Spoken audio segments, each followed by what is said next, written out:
All right, today I'm going to talk to you about Toyota Yaris 2008. There's a lot of videos. Some of the videos don't make no sense. Some of the videos leave you unexplained. They leave the, no one really nails this.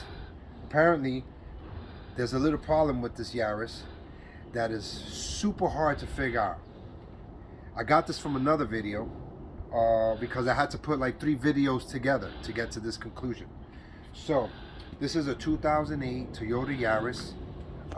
This is the coupe hatchback, and I'm going to take you into why it's not starting and how I figured out the answer. Follow me this way.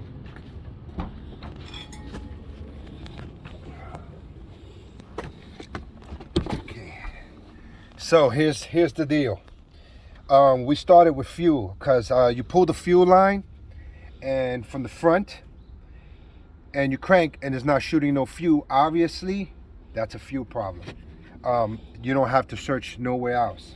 So what you want to do is, what I did was, if you zoom in here, you'll see there's 2 lines here. Okay, you're gonna get a black and the white and black, which is the 2 top ones. You want to zoom in on that? Okay, those 2 is positive and negative. Positive being the solid black. Positive is your solid black. So if you pull this plug out, you can test the solid black and crank. If you notice when you crank on your testing light that the light is blinking when it cranks on and off, I'm gonna show you what that problem is. So I took out the fuel pump. Obviously, I wanted to test the fuel pump. I could have also tested it right from the prongs here, but I just wanted to just verify. I also put a new filter since I had the fuel pump out, just to knock 2 birds 1 stone.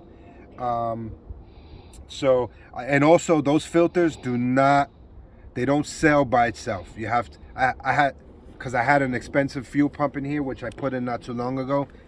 I just bought like a $20 fuel pump that came with the filter. Just make sure that you're buying the same fuel pump.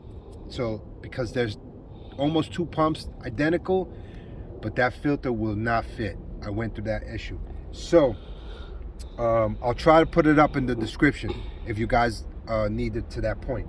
But moving forward, I'm gonna go to the front and I'm gonna show you exactly where the problem was. It wasn't here. The pump was good. I just put a fuel filter on. That was it. Put everything back, and which is a pain in the ass. Let me tell you this.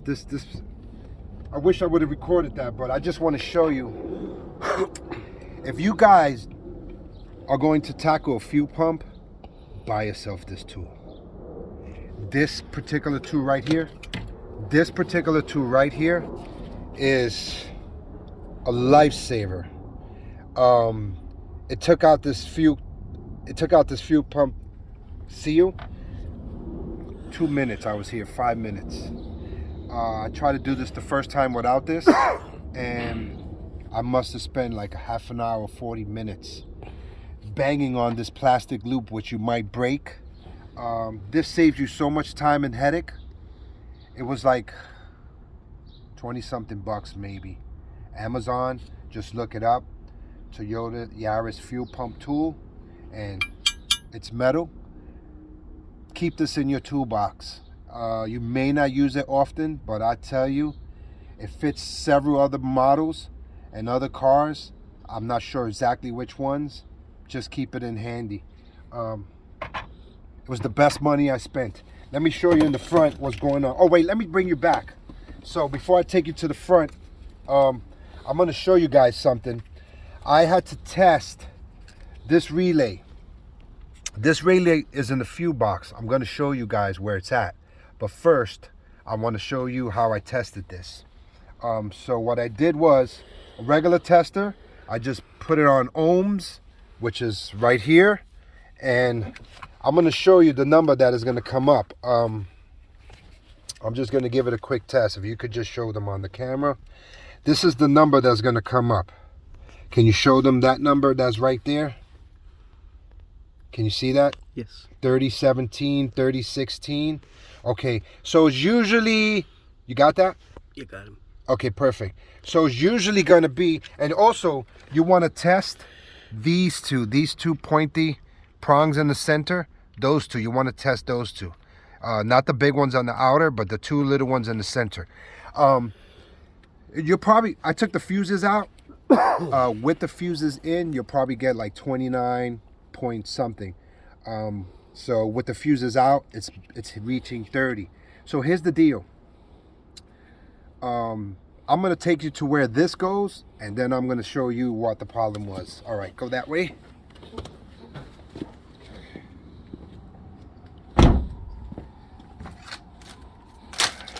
Okay, here's the fuse box. This is the fuse box.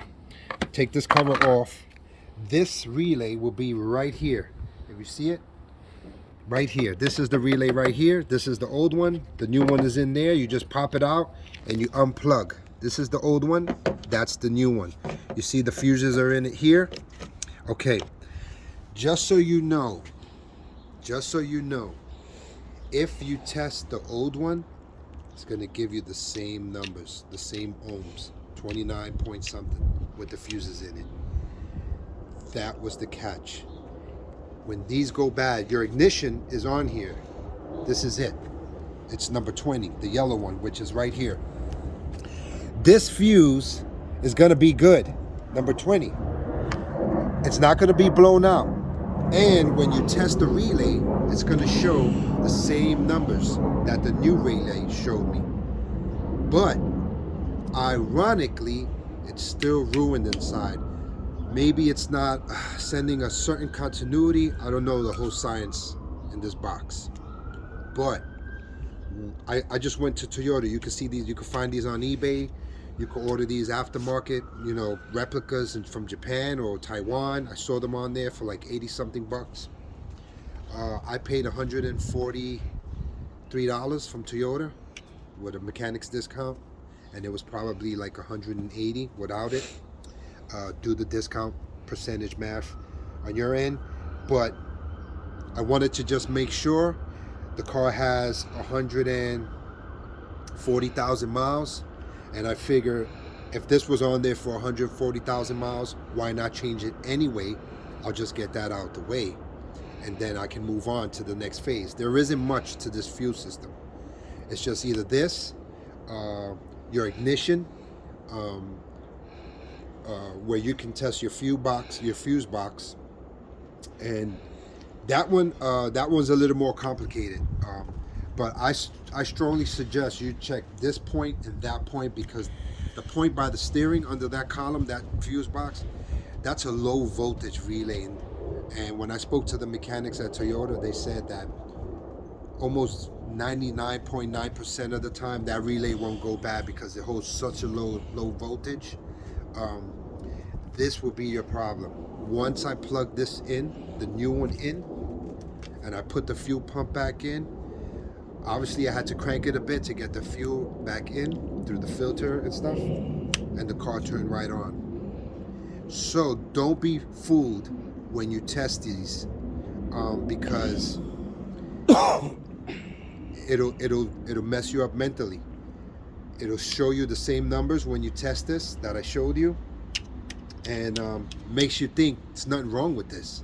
It'll make you. I've had this car parked for a month trying to figure this out, and I just wanted to show you guys this. This is my Toyota Yaris, 1.5 liter, just in case for you guys who have the same engine out there and the same fuse box. This will work for you. You know, don't go crazy. This will happen. Apparently, I've seen a lot of videos on YouTube, and not many people nailing it, but kind of like putting puzzles together, and I'm hoping this video is going to help you guys. I don't do many videos, but if you like this video, tune in. I just like to make videos to the most simplest things that'll drive you the most crazy, and I figured that's what we all need help with, you know, instead of just trying to figure things out, because I love looking on YouTube and watching videos to help me better knowledge my mechanic skills. But I hope this helps some of you guys out there, and if you guys put in any questions, I'll try to answer them. I'm not much on the phone, but hope this video works. Thanks for tuning in. Thank you.